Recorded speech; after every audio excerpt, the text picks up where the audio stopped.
If you think fake relationships are harmless, you have never met Ethan Cole. I learned that the hard way the moment I walked into a glass-walled conference room on the 42nd floor of Cole Enterprises, where the city of Los Angeles looked small enough to fit in a shoebox beneath my feet.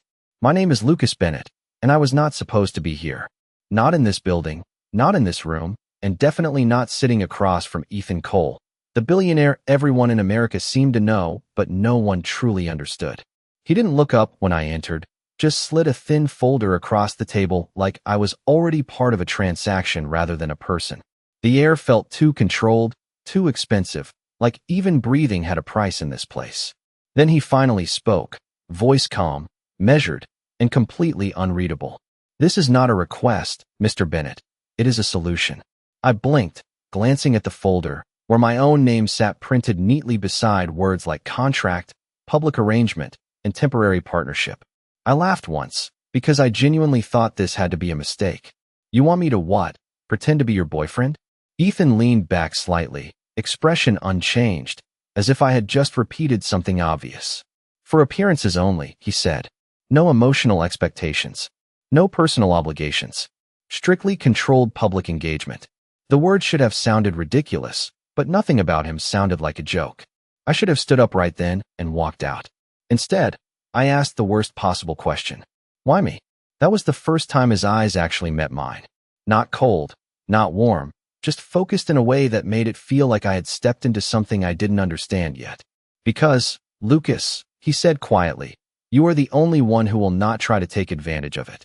I didn't know whether that was an insult or a compliment, but before I could answer, he slid a pen toward me.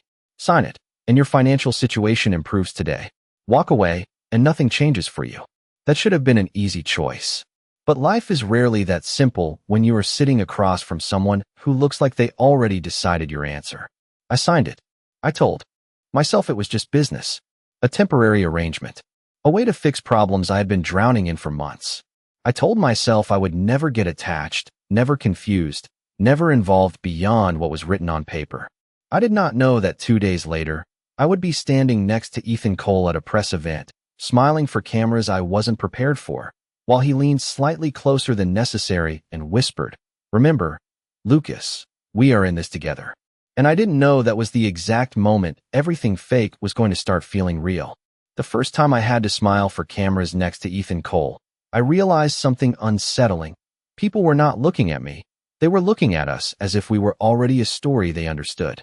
It was a charity event in downtown Los Angeles, held in a hotel so expensive I was afraid to touch anything without breaking it. Crystal chandeliers reflected light across marble floors, and somewhere behind me, I could hear reporters asking questions that were not really questions, but assumptions waiting to be confirmed.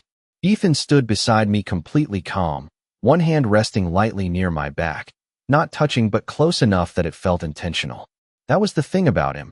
Everything he did looked accidental until you realized nothing ever was. "Lucas," he said quietly without turning his head, "just follow my lead."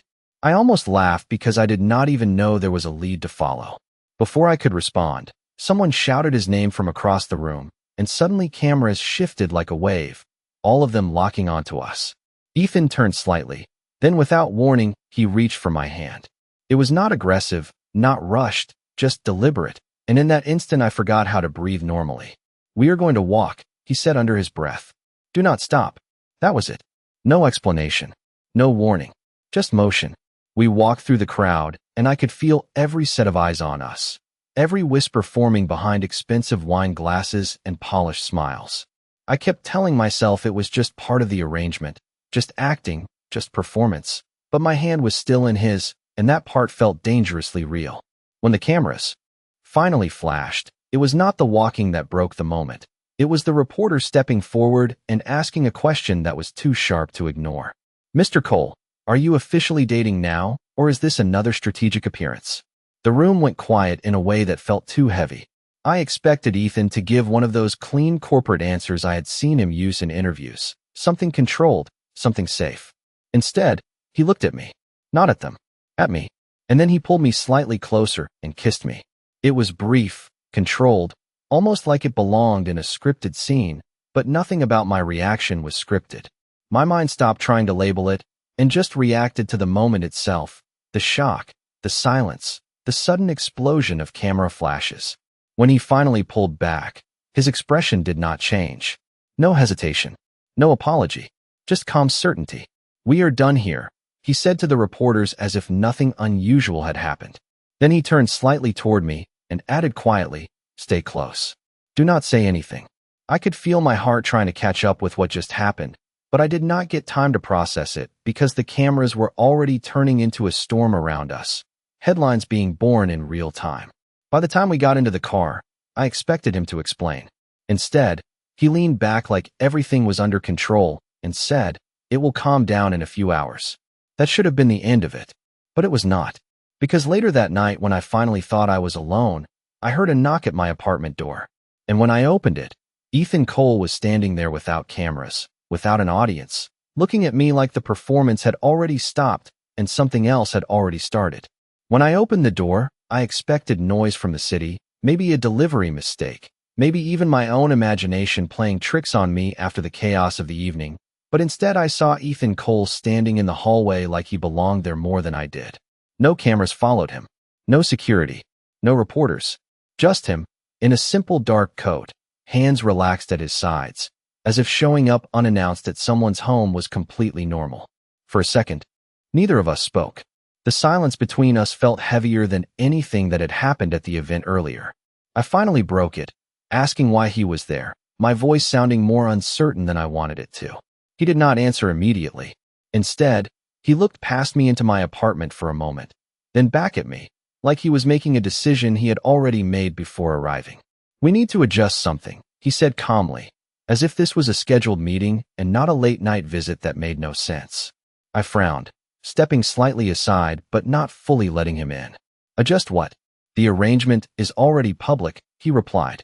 "There is a gap between perception and behavior. We need to close it."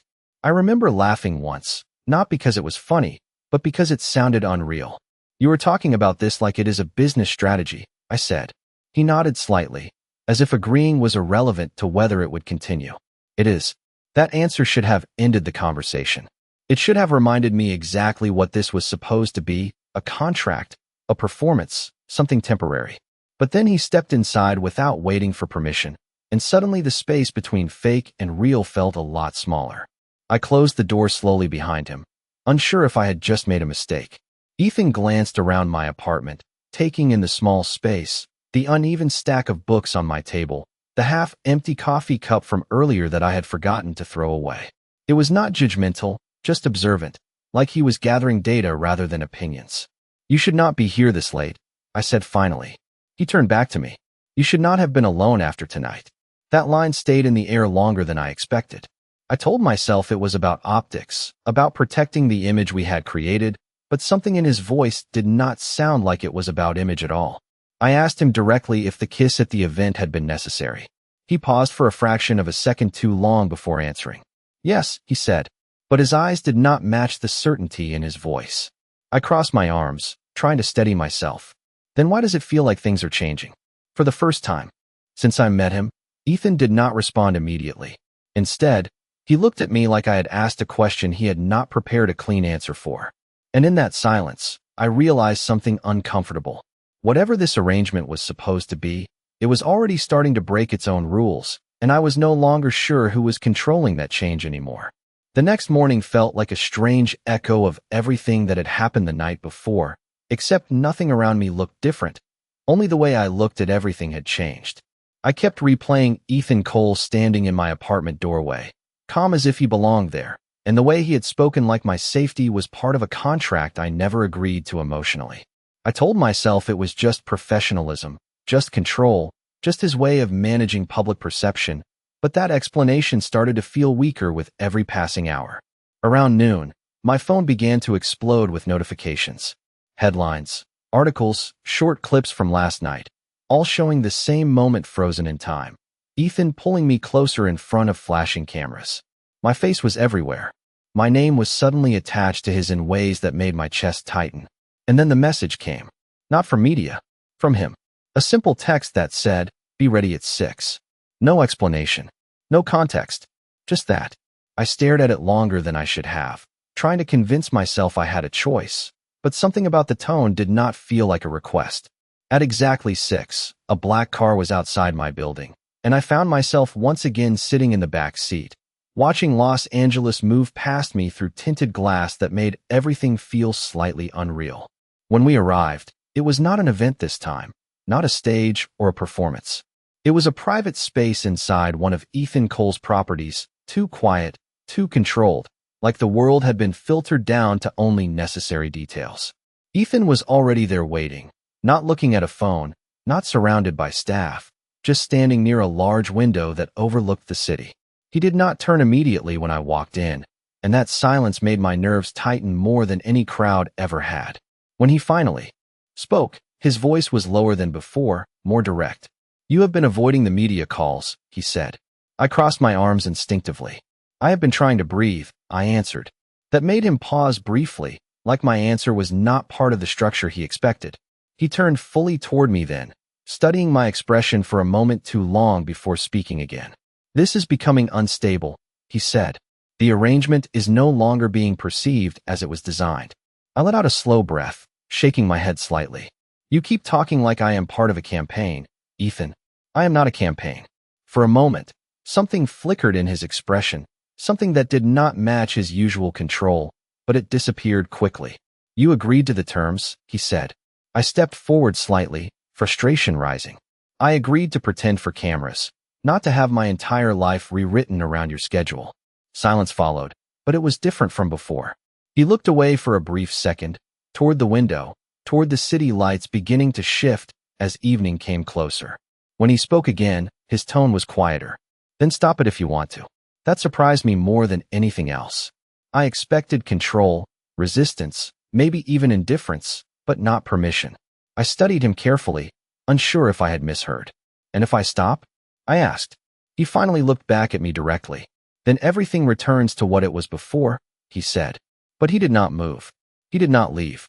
And for the first time since this began, I realized the most confusing part was not the contract, not the cameras, not even the kiss. It was that Ethan Cole, the man who treated everything like strategy, was standing in front of me as if waiting for my decision mattered more than the plan itself. The morning after Ethan Cole asked me to decide whether to end everything or continue, I thought I would feel relief when I finally chose nothing.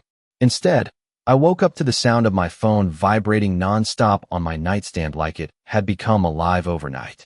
Notifications were no longer just headlines. They were interpretations of my life written by people who had never met me.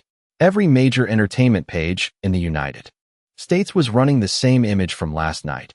Ethan and me standing in that quiet room in front of a city skyline that looked too perfect to be real. The captions were not asking questions anymore. They were making conclusions. Ethan Cole's mystery partner revealed. Billionaire confirms unexpected relationship shift. I sat up slowly, running a hand through my hair, trying to convince myself that none of this changed anything legally or personally, but the volume of the world outside my apartment said otherwise. By the time I made coffee, my phone rang. Unknown number. I almost ignored it, but something told me I already knew who it was. Ethan's voice came through calm as always, but sharper than before. "Do not leave your apartment this morning," he said. I stared at the kitchen counter, frozen for a moment. "Is that a request or another strategy?" I asked. A pause followed, brief but noticeable. "Both," he answered. That answer should have frustrated me, but instead it made something uneasy settle in my chest. I told him I was not a prisoner in my own life, and he did not argue, which somehow made it worse. Instead, he said there are reporters outside your building already. I did not believe him until I pulled my curtains slightly and saw it for myself. Cameras. People waiting. A situation I had no control over. 2 hours later, Ethan arrived again, this time not alone. A driver waited downstairs, but Ethan himself came up without hesitation and knocked once before letting himself in after I opened the door. He looked at me briefly, then handed me a folder. "This contains updated guidelines for public appearances," he said. I stared at it, then at him. "Guidelines." I repeated. "Lucas," he said more firmly this time. "The narrative has shifted beyond initial expectations. We either manage it or it manages us." I set the folder down without opening it. "I am not a brand, Ethan." For the first time, something changed in his expression, Not irritation, not control, something closer to focus. No, he said quietly. You are not. That answer surprised me more than anything else so far. Before I could respond, my phone buzzed again. This time it was a video clip already trending. Across every platform. It was from last night, but slowed down. Ethan looking at me before speaking to reporters. The moment before everything shifted. And underneath it, a comment section exploding with speculation about us. Real or staged. Power couple energy. He is looking at him differently than before. I lowered my phone slowly, feeling my chest tighten in a way I did not like. Ethan watched me for a moment before speaking again. We need to be careful now, he said. I let out a short breath, half laugh, half disbelief. Careful about what? About what is becoming real, he answered. And for the first time since this entire arrangement began, I could not tell if the problem was the contract or the fact that I was no longer sure he was the only one pretending. The next few days felt like living inside a story that I never agreed to star in, because everywhere I went in Los Angeles, I was no longer just Lucas Bennett. I was Lucas Bennett connected to Ethan Cole, and that connection was beginning to change how people looked at me before I even spoke. It started small, with messages from unknown numbers asking for confirmation, then escalated into headlines that treated every movement I made like part of a larger narrative I did not control. Ethan, however, remained unchanged in the way he handled it, as if chaos outside was just another variable to manage. I saw him again 2 days later in a private office space above Cole Enterprises, where the glass walls reflected the city in a way that made everything feel distant and sharp at the same time. He was already there when I arrived, standing near a long table covered with documents and a laptop open to a stream of live media coverage. Without greeting me first, he said, "There is something you need to see," and slid the screen slightly toward me. It was another video, this time showing us walking together at the previous event, slowed down and analyzed frame by frame by people who had nothing better to do than interpret silence between steps. I exhaled slowly, shaking my head. "This is getting ridiculous," I said. Ethan did not respond immediately. Instead, he watched the screen a moment longer, then closed it with calm precision. "It is not ridiculous," he said. "It is momentum." I turned to him fully. Momentum toward what exactly? That question made him pause, and for the first time, I noticed something different in how he carried himself. Not uncertainty, not weakness, but something closer to consideration. Before he could answer, his assistant entered briefly with a stack of papers and left just as quickly, as if the room itself was structured around efficiency and silence. Ethan waited until the door closed before speaking again. "Toward expectation," he said. "People expect continuity now." I let out a short laugh, more out of disbelief than humor. "They expect because you gave them something to expect," I said. He looked at me directly then. "And you did not stop me," he replied. That statement landed heavier than I expected. I had no answer for it. Instead, I looked away toward the glass wall, watching the city move without caring about any of this. There was a long silence before I finally said I did not agree to this level of visibility. Ethan nodded slightly, as if acknowledging a variable he had already accounted for. "Then we correct it," he said. I frowned. "Corrected how?" He stepped closer to the table, tapping once on the edge of a document. "We define limits," he said. "Public appearances only.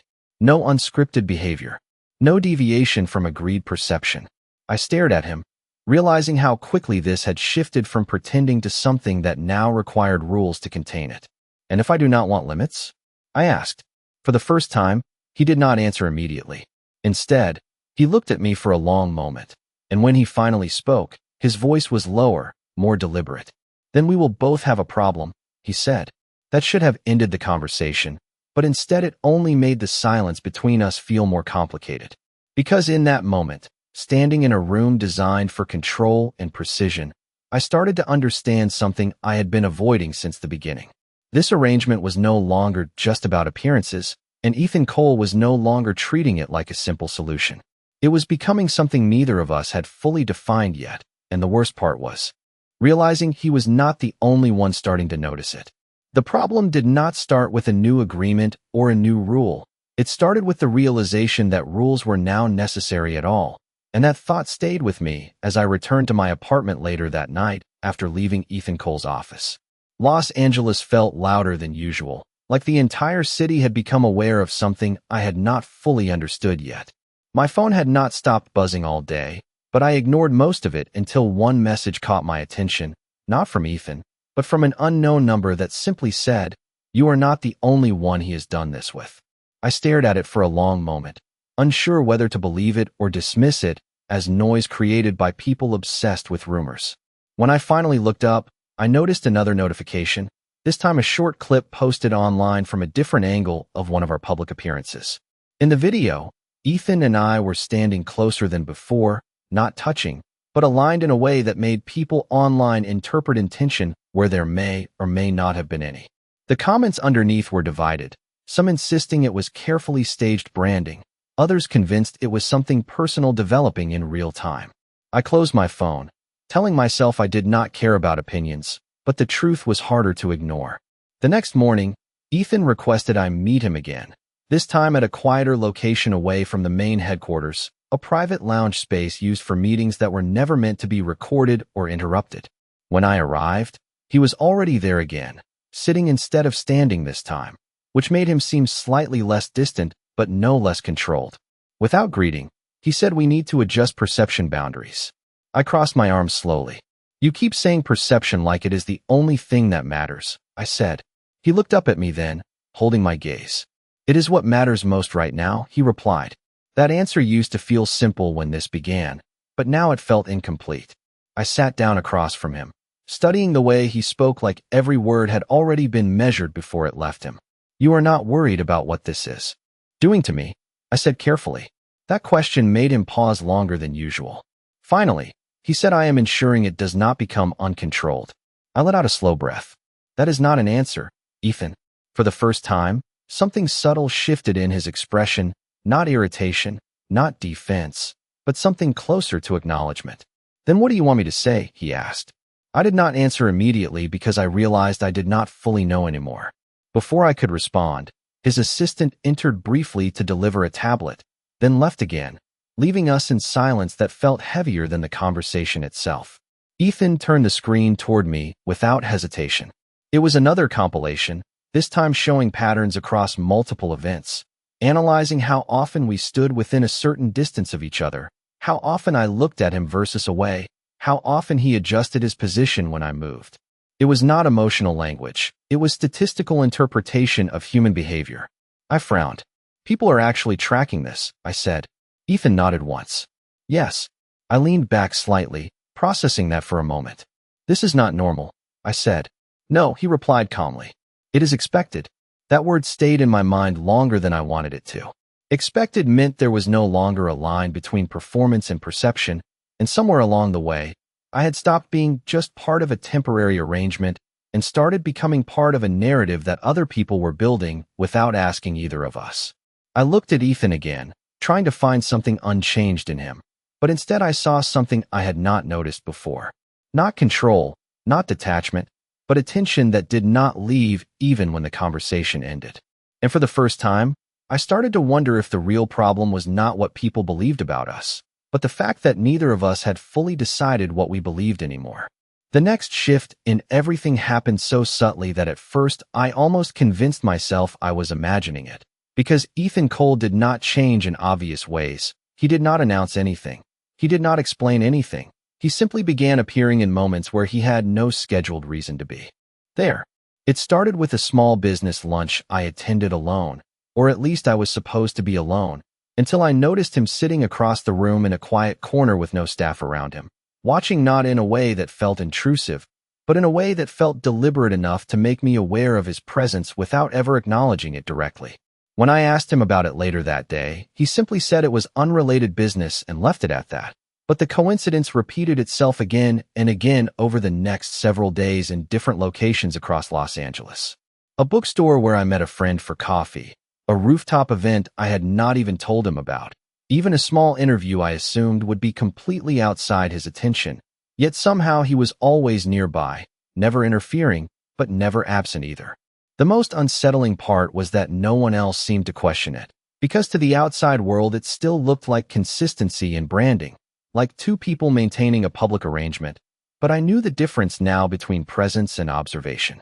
One evening after another scheduled appearance, I asked him directly why he kept showing up without informing me, and for a brief moment I saw something almost human in his expression before it returned to its usual control.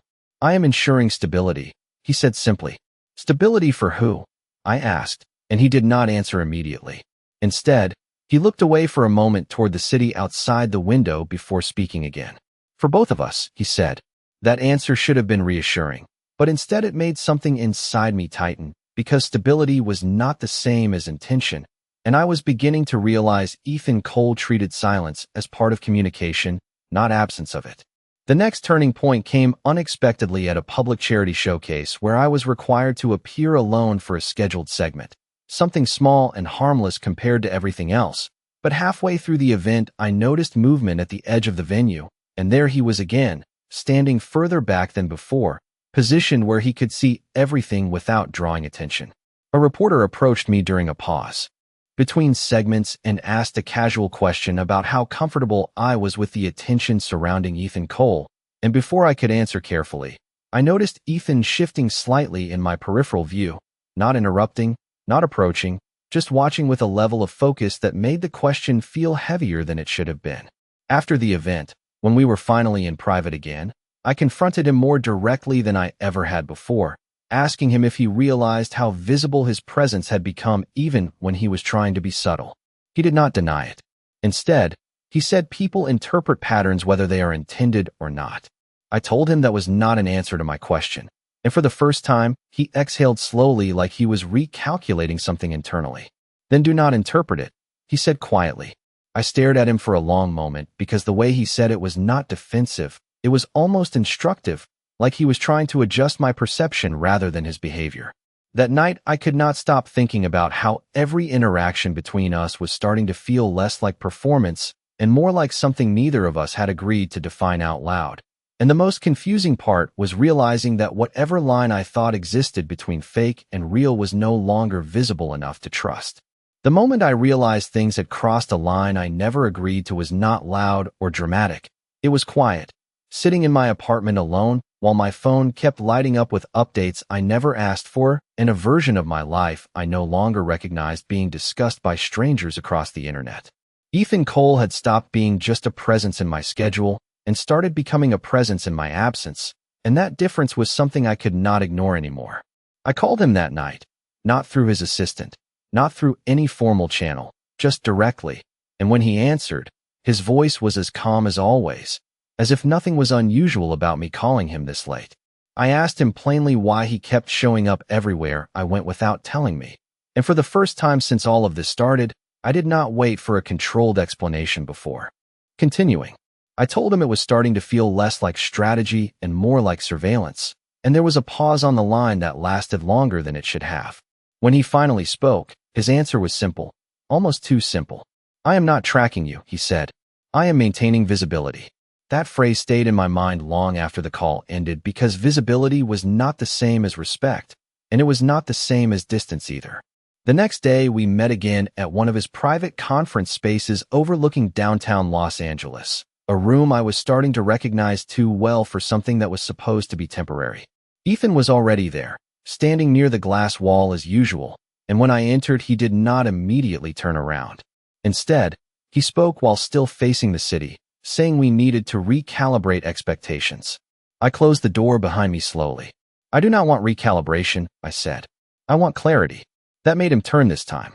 There was something different in his expression, not frustration, not irritation, but something closer to focus that had shifted direction. "Clarity requires agreement," he replied. "Then here is my agreement," I said, stepping further into the room. "I am not comfortable with you appearing in places I have not agreed to. I am not comfortable with people analyzing my movements like I am part of your system." Ethan watched me for a long moment before responding, and when he did, his voice was quieter than before. "Then define your boundaries," he said. That should have sounded like cooperation, but instead it felt like responsibility being transferred to me. I told him I did not want to define anything if it meant I was accepting that this situation was permanent. At that, something subtle changed again in his posture, not defensive, but still. "This is not permanent," he said. I should have felt relieved hearing that. But instead I felt uncertain because he did not sound like someone trying to reassure me. He sounded like someone describing a condition that had already begun evolving beyond control. I asked him directly if he understood that I was not part of his business model, and for a moment he did not answer at all. Then he said something I did not expect. "You were never part of the model, Lucas." That was the first time he said my name without any structure around it, and it made everything feel slightly more personal than I was ready for. I left the building shortly after that conversation ended, but even as I walked away, I could not shake the feeling that the boundaries I thought I was trying to protect had already started shifting long before I ever decided to speak about them. The first real fracture in everything we had been building did not come from a press leak or a public mistake. It came from silence, because after our last conversation, Ethan Cole stopped explaining himself entirely and instead began acting like certain decisions had already been made without waiting for my approval. I noticed it first when I arrived at a scheduled appearance and saw my name already included on the official guest list under Confirmed Partners, a label I never agreed to and never signed off on. When I called him, he answered immediately as if he had been expecting it. I told him this was not what we discussed, and there was a brief pause before he responded in a calm, almost procedural tone that it was a necessary update for consistency across public channels. I remember gripping my phone tighter, asking him if he realized he was making choices that affected my entire life without asking me first, and he did not deny it. Instead, he said something that stayed with me longer than anything else so far. "I am removing uncertainty," he said. That word should have sounded reassuring, but it did not. That night, I went to Cole Enterprises again without being asked to, because I needed answers that did not come through messages or assistance. Ethan was in the same conference space as before, standing near the window, but this time he did not turn immediately when I entered. When he finally did, his expression was controlled but less distant than usual, like he had already prepared for confrontation. I told him directly that I was not comfortable being labeled or scheduled like a role in one of his systems, and for the first time I saw something subtle shift in his eyes that was not part of his usual composure. He said he understood the concern, but that the alternative would create instability in public perception. I stepped closer to the table between us, asking him what exactly he thought was unstable about letting me exist without constant management, and there was a pause that felt heavier than any conversation we had had before. When he finally spoke, his voice was lower. "Because people are already attaching meaning to you being near me," he said. I told him that was not my problem, but even as I said it, I realized it was already becoming my problem whether I wanted it or not. Ethan walked a few steps toward the table, placing a hand on a stack of documents, then said something I did not expect. "I am not doing this to control you, Lucas."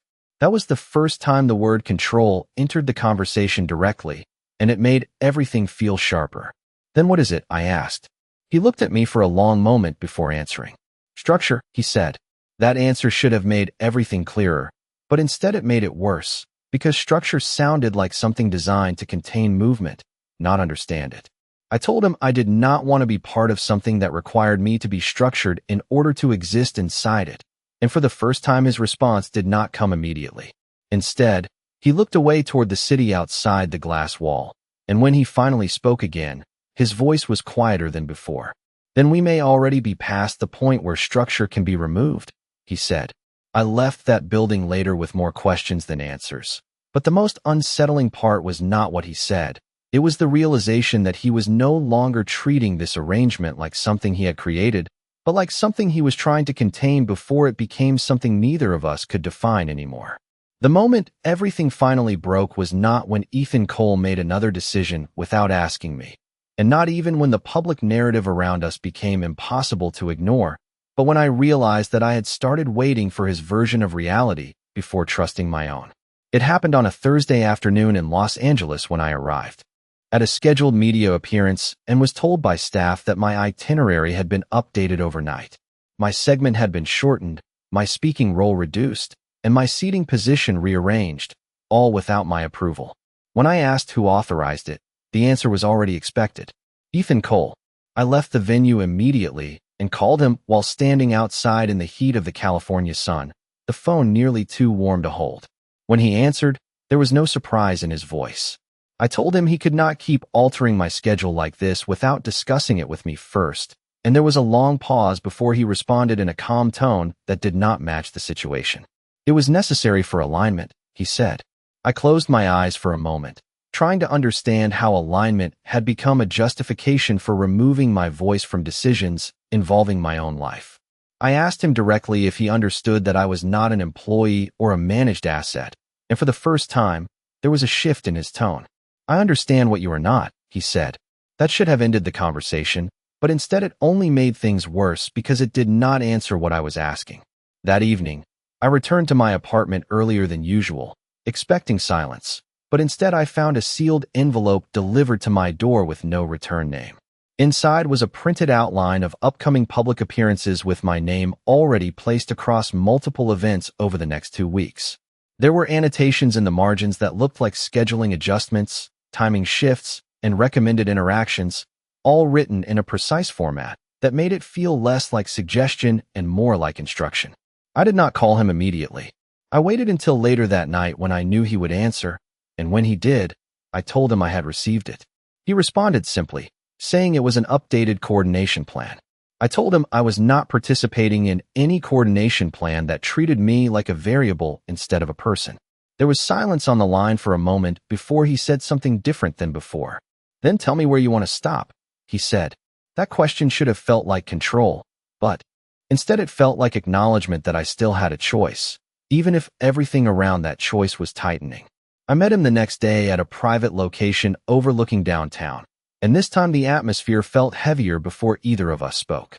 Ethan was already there again, standing near the window as usual, but his posture was less rigid than before, almost like he had been waiting longer than necessary.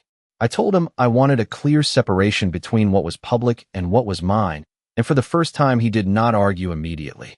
Instead, he looked at me for a long moment and said that separation was becoming increasingly difficult to maintain. I asked him if that meant he was unwilling to respect it, and he finally turned fully toward me. "It means," he said quietly, "that it is already being interpreted as something else by everyone watching." I felt something tighten in my chest because for the first time, I realized the most dangerous part was no longer what Ethan Cole was doing, but the fact that everything around us had started reacting as if whatever we were becoming was already decided, even when neither of us had actually said it out loud. The turning point did not come with anger or confrontation. It came with exhaustion, the kind that builds slowly when every conversation feels like it is circling the same invisible boundary neither of us could fully define anymore. It happened after another public event in Los Angeles, one where I was expected to appear alongside Ethan Cole again. And by now the pattern of appearances had become so frequent that people no longer questioned why we were always seen within the same orbit. That night, I noticed something different in the way he behaved. Ethan was quieter than usual, not in the controlled professional way I had become used to, but in a way that suggested he was thinking beyond immediate structure. After the event ended, we were taken to a private floor above the venue where there were no cameras, no staff, and no scheduled interactions, just the two of us and the silence that always seemed heavier when nothing was being performed for anyone else. I asked him directly if he understood how far. This had gone beyond what we originally agreed to, and for a moment he did not respond. Instead, he stood near the window, looking out at the city lights of Los Angeles like he was measuring something that could not be quantified. When he finally spoke, his voice was lower than before, and it did not carry the same certainty I had grown used to. "I understand the perception has shifted," he said. I let out a slow breath and told him that perception was no longer the problem, because perception implied distance, and there was no distance left between what people believed and what was starting to happen in reality. Ethan turned toward me fully then, and there was something in his expression that I had not seen before, not control, not calculation, but something closer to acknowledgement that the system he had built around control was no longer responding the way he intended. I told him I needed clarity, not adjustments, not updates, and definitely not another version of the same explanation dressed in different words. He nodded once, slowly, and for a moment I thought he might finally give a straightforward answer. Instead, he said something that shifted everything again. "If I remove myself from the situation, the narrative will still continue without structure," he said. I frowned and asked him what that meant, and he finally stepped away from the window, closing the distance between us just enough that the conversation felt less like strategy and more like something personal he was trying not to name. It means, he said carefully, that people have already decided what we are becoming regardless of what we call it.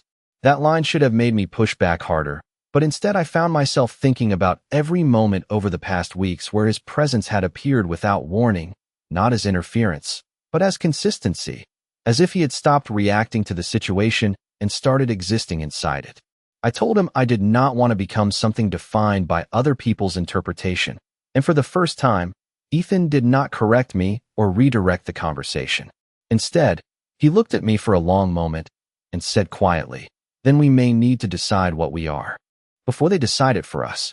And in that silence, standing in a room overlooking a city that had already started writing our story for us, I realized the most uncertain part was no longer whether this was real or fake, but whether we still had control over what it was becoming at all.